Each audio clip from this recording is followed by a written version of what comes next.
Pourquoi les fournisseurs d'énergie doivent équilibrer la production et la consommation d'électricité? L'équilibre, un défi crucial pour le réseau électrique. L'électricité est une énergie unique, elle ne peut pas être stockée à grande échelle de manière simple. Cela signifie que, à chaque instant, la quantité d'électricité produite doit être exactement égale à celle consommée. Cet équilibre constant est essentiel pour assurer la stabilité du réseau électrique. Qu'est-ce qui se passe si cet équilibre est rompu?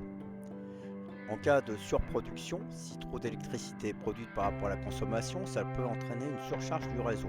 Le résultat, c'est des dommages potentiels aux équipements électriques, des coupures de courant ou des pannes générales. En cas de sous-production, si la production est insuffisante pour répondre à la demande, des baisses de tension ou des coupures de courant peuvent survenir. Les consommateurs, comme les foyers et les industries, subissent alors des interruptions de leur approvisionnement. Comment les fournisseurs d'énergie équilibrent-ils le réseau? Il faut qu'ils prévoient la consommation. Les fournisseurs utilisent des outils de prévision pour anticiper les besoins en électricité. Par exemple, ils analysent l'heure de la journée, la météo qui influence le chauffage ou la climatisation, et même les événements particuliers comme les compétitions sportives. Ils activent ou ils réduisent la production. Les centrales électriques peuvent ajuster leur production. Les centrales thermiques ou nucléaires augmentent ou réduisent leur puissance.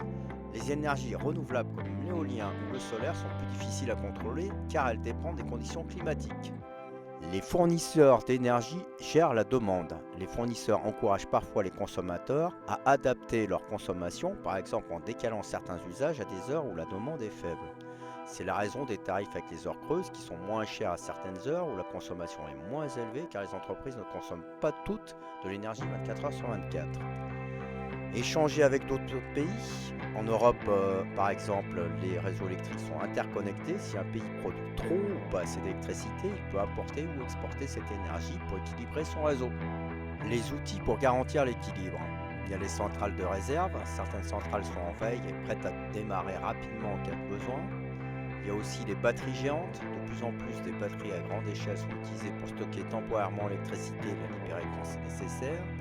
Et enfin, il y a les réseaux intelligents, Smart Grid en anglais. Ils permettent une gestion en temps réel des flux d'électricité grâce à des technologies numériques aidant à réagir instantanément au déséquilibre.